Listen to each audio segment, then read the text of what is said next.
Now, we've had a week of Euro football, European Championship 2024 qualifiers for Ireland. We went to Greece on Friday, where we got a defeat and a very disappointing performance last night. Gibraltar visited the Aviva, and the crowd was, I thought, significant. 42,000 people attended the game, many of them young people, and there is a sense in which Stephen Kenny, with the performance against France earlier this year, the first game in this tournament, which we played really well in and gave France a run for their money, people have taken to the idea of Stephen Kenny, but the media has been vicious, really. And we're joined now by John Giles. John, one of our greatest ever players and, of course, one of our greatest ever thinkers about the game of football.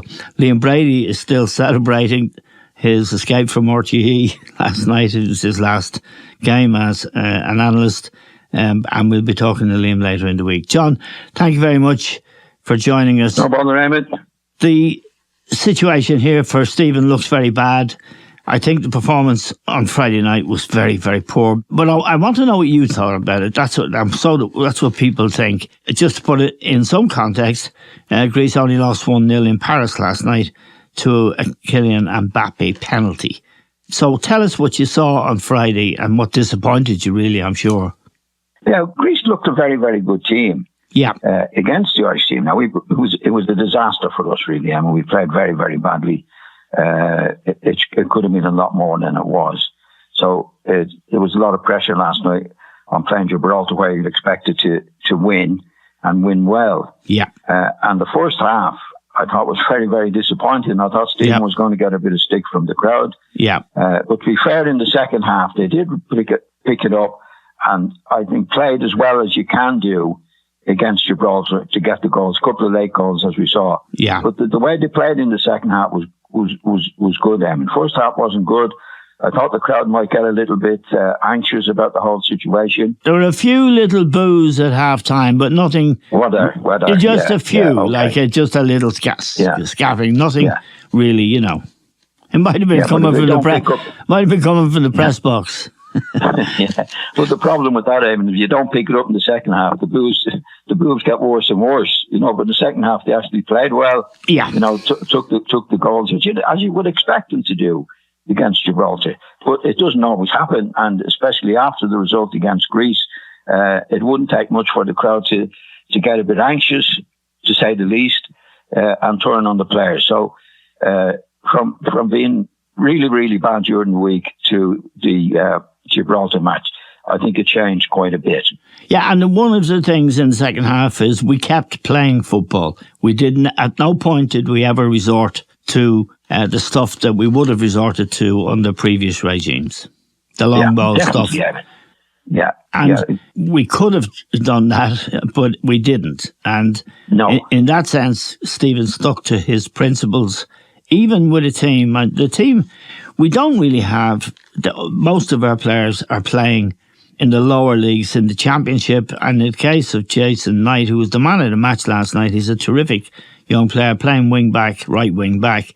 He's playing actually with Derby County, who were relegated from the Championship last year. But we kept playing, and we got a break, really, for the first goal, which Johnson took. He never scored an easier goal from a free kick. But we did keep playing. Well, that was the main thing. And as you know, when you played and I played, if you're playing against a team that you're expected to beat easily, and you're not, obviously the crowd get very anxious, and it's very easy for lads. You know, we used to say to lads, when you're winning 5-0, give me the ball.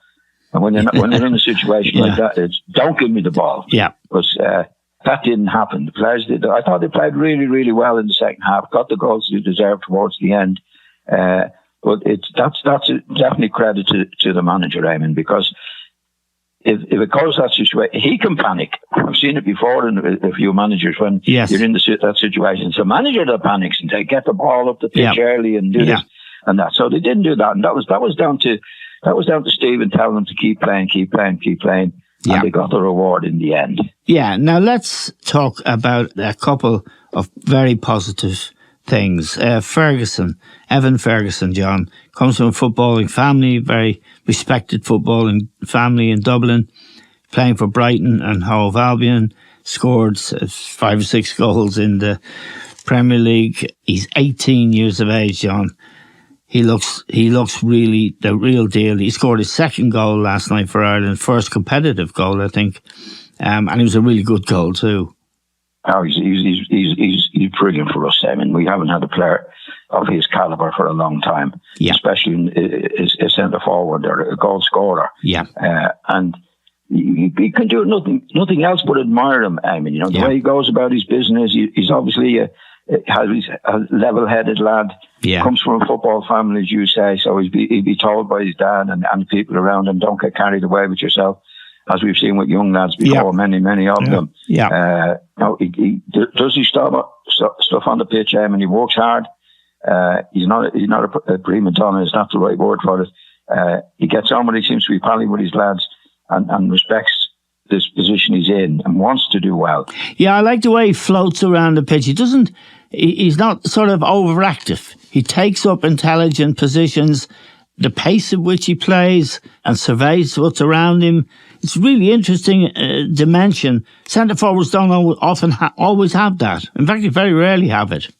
Well, there's a lot of midfield players, Eamon. Yes. don't have the sense sometimes. They're all go, and plenty of energy in that, without knowing really what they're doing. And you get that with a lot of players. But this lad, as you say, he knows what he's doing now. He knows what position to get into. And that's football knowledge. Yeah. Positional sense. We call it positional sense. It sounds very, very easy, but it's very, very difficult. Yeah. Because what happens with the really top players, with their positional sense, they make the pitch look big, Eamon. Then you get lads with no position, and they make the place look small. Every time they get the ball, there's about 4 or 5 players around him. Yeah. That doesn't happen with him. Now, he gets in a position for his goal, getting in the right position to get the header, hoping it'll come that way. And if it does, he's going to put it away. So I think he's got it all. He's got the temperament, he's got the ability.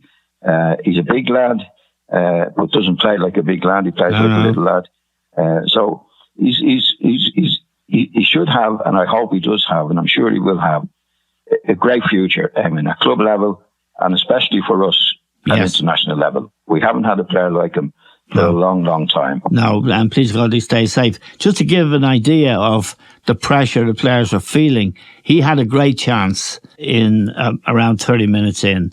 It was a header. It was really a sitter, and he missed it. Yeah. And it was a bad moment. And at that stage, I thought, even this real cool dude is feeling it. But the header he did score was really immaculate, wasn't it? Steered it, had to get up very high, steered it right into the corner. It was a really good goal. And a goal, I've seen him score a few goals for Brighton, and they all have this hallmark, as you say. He appears to be moving slower and thinking clearer than anybody else around him. Well, that's how they score the goals, I mean. You know what I mean? Yeah. The centre-halves, if you're a top centre-half, you're going to get into a position that you can defend it. When you're a centre-forward, you're going to get in a position that you're going to score it from. Yeah. So he does that. And then he plays against defenders who are not as good as they should be. He's going to take advantage of it, even good ones. Yeah. It's positional sense is everything. I mean, so sometimes for lads, it comes naturally to them. Yes. Other lads know what to do. Yeah. And I think he's in the second situation there. He knows where the ball is going, and he knows exactly where to get into. Yeah. But what I like about him most is he's obviously a good-hearted lad. I mean, he's not ahead of himself. He's not got a big head. He doesn't get carried away, because we've seen plenty of them in the past. Over the years, and you haven't, I haven't. That lads come into a team and they get carried away and they score a goal in the first match or second match. And before you know it, their head is gone. Yes. And ultimately, they don't do anything. Now, the good lads that I come across, and I'm sure you have as well, are good, solid lads, and just don't get carried away with themselves and get on with the job and do the best they possibly can do. Yeah. And he has that. Now, goals for a striker are precious. Confidence builds. And Adam Ida has been playing on and off, but he's been dogged by injuries. He's missed a lot of football with Norwich. He's playing in the Premier League. He's a young lad. He gets in Premier League side who are doomed, getting thrashed every week. Then he's in the Championship. He's had a lot of injuries. I've always thought he had a bit of quality. Shows for the ball, he's a big, strong lad, and he scored a really good header as well, John. Interestingly and significantly, James McQueen, who's playing his 100th game for Ireland and was captain for the night, made 2 goals. And he's always been a great crosser of the ball, James. But Adam Ida is a player who, he was taken off, I think, in Greece the other night. But he looks to me, John, like he could be, a player. Now, they both scored last night. He could be a foil for Ferguson. And if you have 2 strikers who are confident in scoring goals and, get the breaks in their club football, that's significant, isn't it? Oh, very. I mean, with most teams, you usually have two, maybe sometimes 3 good goal scorers in the top teams. But I feel sorry for them. And as you say, when he come in the Irish team force, he's a very, very promising lad. Yes. Big lad, it looks fit.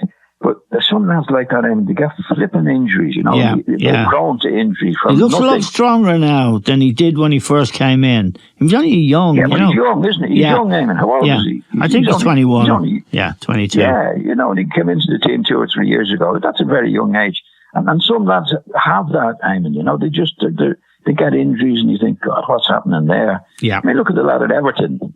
Yeah. Lewin, he's a terrific player. In the last 2 years, I don't think he probably hasn't played 15 matches. He's getting injury after injury. Yes, yeah. And there are some lads like that, unfortunately, really very, very unfortunately. And there are other lads who go through the whole career and hardly get a knock at all.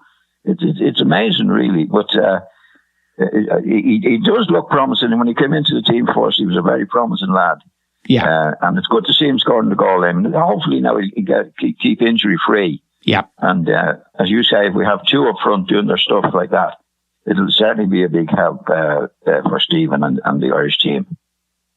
Now, they're a young group, John, and with James McQueen, not getting any younger, it's tough. The goalkeeper was magnificent on Friday night in Greece, particularly in the first 15 minutes. Bazunu, he's played for Southampton on loan.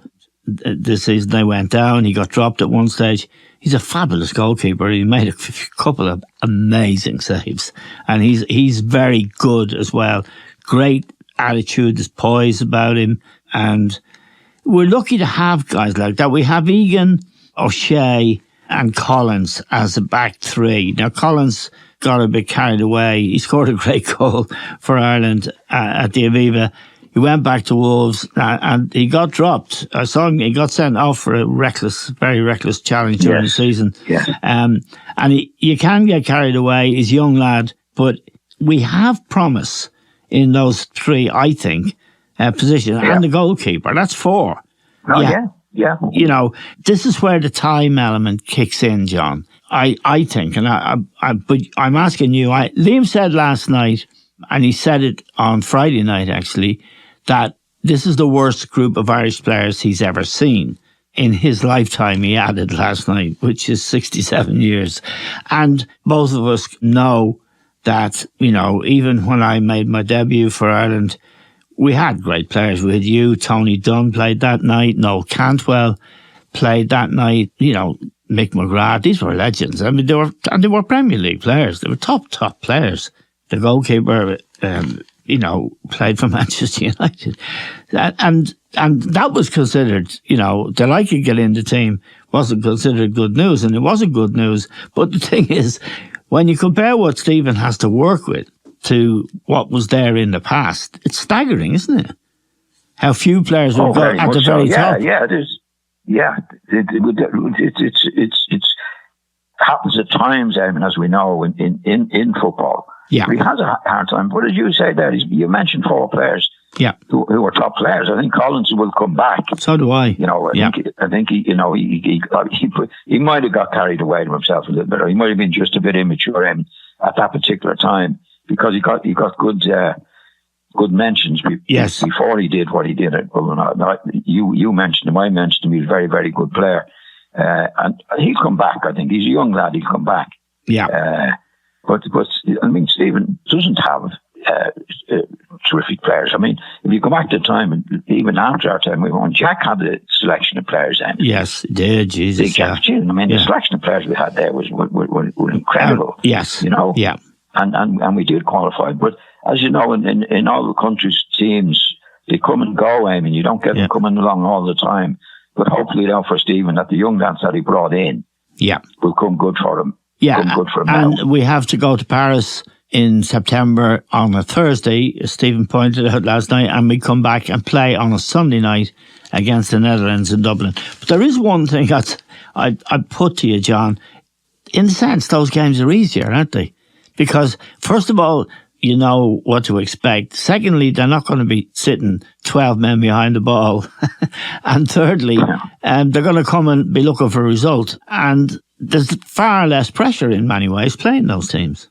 Well, there's less pressure, Eamon, you know, but you still have to go out and play. I mean, to be fair, like the other night against Greece, like, first of all, there's 6 changes from that particular match, Eamon. You know what I mean? Like Stephen now, and I don't want to be too critical, should know his best team. And there were 6 changes, and to the good, you know, we were very, very poor against a team that we could have. Well, they looked very good, Greece, and they played very well, to be fair to them. But we were poor. We didn't react either, John. That's what worried me. The 15-minute spell that Bazunu saved us in, like someone on the pitch. This is the problem when you got young, but someone should have got a hold of it. Certainly, Stephen should have got a hold of it at half time. What are we doing wrong? And what do we need to fix? And there isn't a sign at the moment that happened, well, that it did happen or that it worked. And that's very important, isn't it? Yeah, it is now, because he's in the job 2 or 3 years, and it was a disappointment. I thought Greece were very, very good. I mean, they played really, really well, but we didn't show. You know, I know we were beaten 2-1, but it could have been 4-1. Yeah, and then there's 6 changes for the match yesterday, and to the good, because we were playing a far weaker team. But at half time, there's no score. You still have to do your stuff, which they did and did extremely well.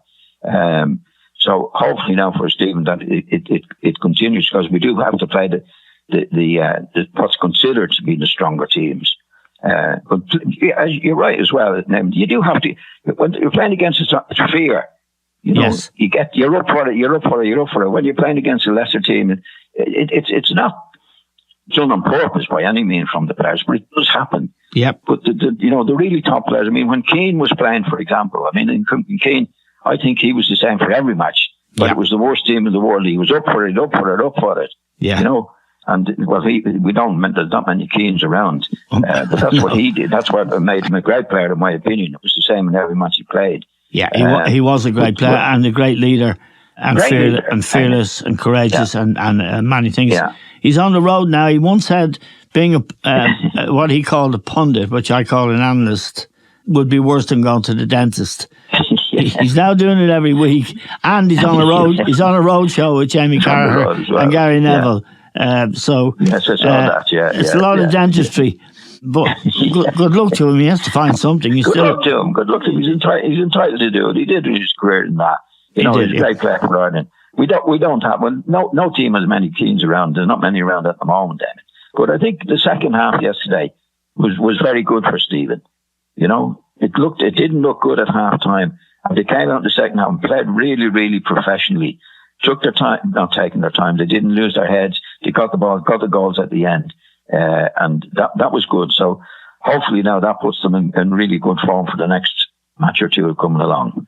Now, I just want to talk to you briefly about 2 people. Gordon McQueen, your former colleague at Leeds, who sadly died last week, and Liam. But before I do, just one thing has been nagging me for a while. Is there a natural leader in that collection of players that Stephen has that you can detect?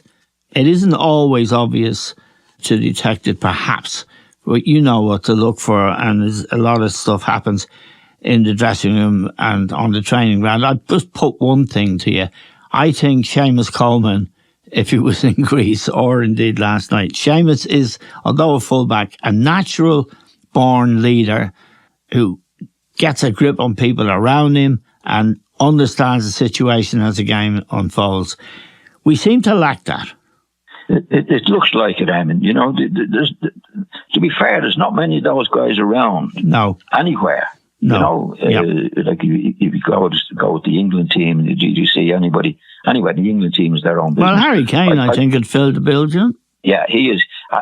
Harry is good enough to play his own game and then concentrate on other people as well. Yeah. That's the leader situation. Yeah, he does it by example as well, not by shouting. Exactly, that's what I mean. He's able to do it and not just think about his own game. Yeah. As you know, over the years, you meet lads who are very, very talented lads, but they're worried about their own game, or they think only about their own game. They don't know the game generally, and will never will. But Harry Kane's at centre forward. I mean, I think he's a world class player now. Yes. He's able to do his own job. He's scoring goals. He's making goals. He's able to concentrate on other people.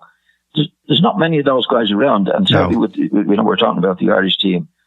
I don't see it so far. No. Anyway, unless they're young Ferguson name, and unless he could be in a position like Harry Kane, and not usually forward, but this lad is so good at what he does at 18, he would get to the stage where he can concentrate on himself and other people. Yeah, it's not easy to do. No, not from the front. We've seen the great captains, like they do their stuff, and they're still able to concentrate and help other players around them.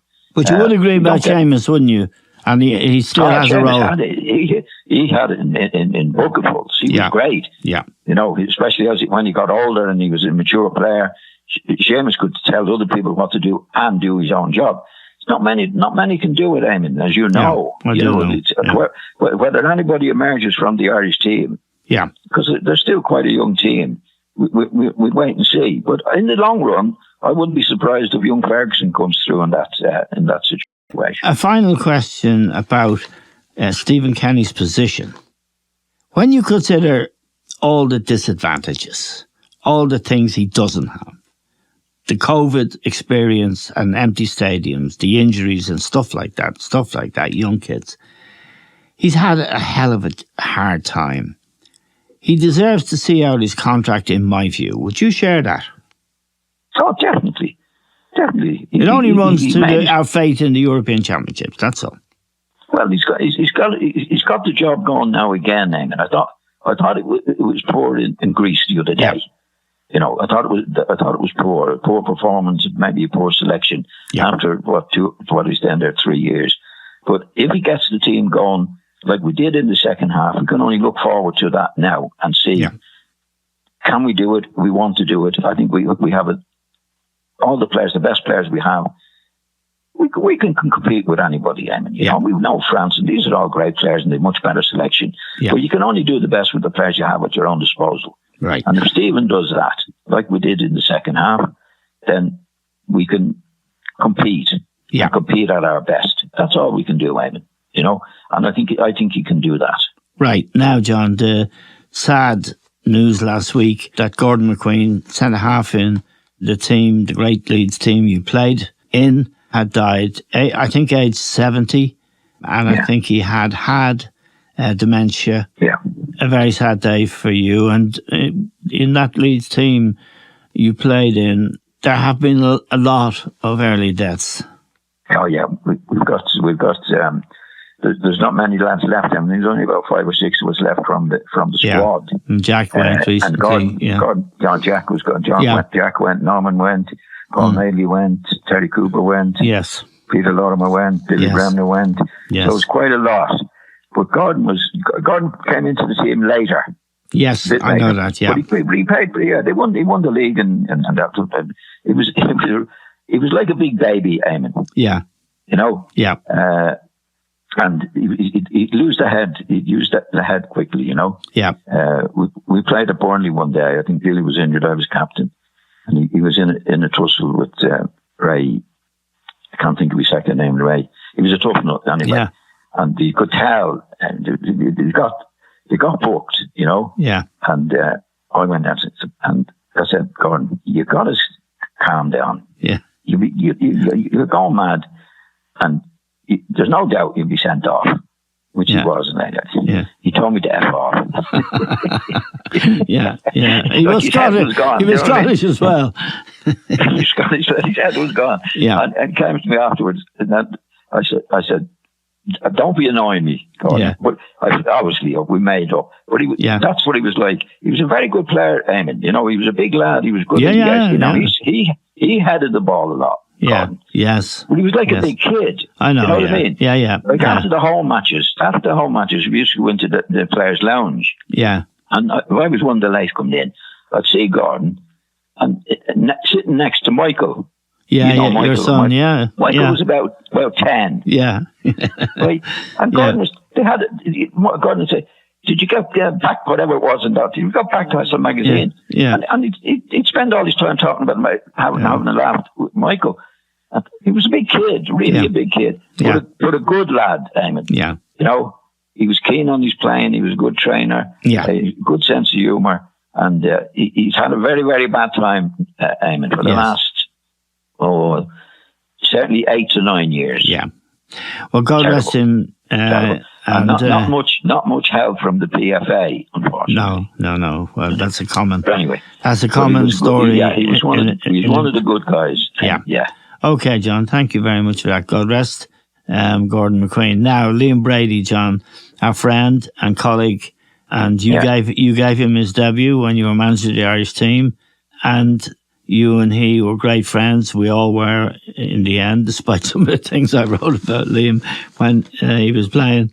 He was great to work with, and we'd been doing it with Bill for 12 years when Liam came in, and I thought he brought something really refreshing and new to our work.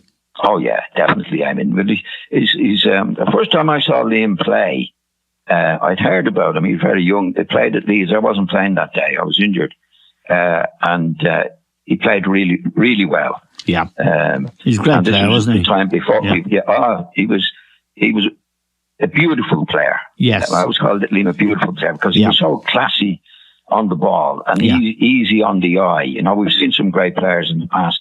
They wouldn't be as great players because of their effectiveness. Liam was a beautiful player because he had style and greatness. Yes. The first time I saw him I wasn't playing in the match against Leeds. Against Arsenal. Played really well. And I actually went into the bus afterwards to see him. Yeah. Because we were going to South America at the end of that season. Yes. Just to say hello. I knew he was a Dublin lad, knew of him. He was very, very good. And we were going to South America that year. And Arsenal, I said to him afterwards, Liam, you didn't go. He said, he never told me. That's what he used to do. He didn't tell me. They didn't release me, you know. Yes. And then he's the first competitive match, Eamon. We played against USSR in Dalymount. Yeah. And I picked him for that. And as you know, and everybody knows, he was Tom brilliant. Gillen's got a hat-trick that day. It was a great win. 4-1, 4-0? 3-0, I think. 3-0, right. Yeah. And it was because people used to say in those days, you know, international football, you know, it's different. I never subscribed to that. It was a game of football. Yes. And Liam was his first match against Russia, a big game. And everybody knows, you probably saw the match. He was outstanding. Yeah. He was, and Russia were a big force in the game then. Oh, huge force at that time. Yes. And he never bothered him. He could get on the ball and do his stuff, and beautiful on his left side. And he was one of our great players. There's no doubt about that. And a modest lad. As an analyst, John, he had his own mind. Yeah. Always very well prepared. Yeah. Didn't shirk issues. And we fell out. I fell out with the two of you over the Saipan thing. But in the years we were together, we worked hard. We had Bill, who was outstanding at what he did, which was, you know, to chair the panel and to lob hand grenades to get us going. It was a very happy experience, but it was hard work. And we were lucky enough to have people at that time in RTE who wanted what we were doing and allowed us to do it. Yes. And we should mention the late Tim O'Connor. Yes. He was a big pal of us all. And he was the man. He said, right, when anybody that tried to step in, yes, he'd put them down straight away. And they did try to step in. You leave it to the lads. The lads are doing it because we're getting the figures in and all that. Yeah, and then Liam came along and added to it, as we know, because his character was such. He had his own opinion. He would say it. He wasn't trying to kid anybody in any way. No. Never did, Liam. He's a very straightforward lad, as we know. And tough, he was tough-minded and very. Yeah, he has his own mind in a big way. So, like he was a pleasure. Anyway, in my opinion, to play with. I thought he was a great player, and he was great when he came on the panel, Eamon, and I think it actually improved the panel with the two with Bill, myself, and yourself when he did come on. It improved it an awful lot. An awful lot, and he did it his own way, and he had his own opinion, and that he was never big-headed in any way on the pitch or off the pitch. He was a top class. He's a top class lad. Okay, John, it's lovely to talk to you, and we won't be talking to you for a while until the Premier League resumes, unless something... It'll soon come around, Eamon. It will, John. August 12th, I believe. But we thank you for everything you've done for us on the stand during the year, and we hope to talk to you when the new season starts. We certainly will. If it ever starts. It's my pleasure. Okay, thank you very much, John. Enjoy your summer, and we'll talk to you soon. Bye to all your listeners. Bye. Thanks, John. That's the great John Giles.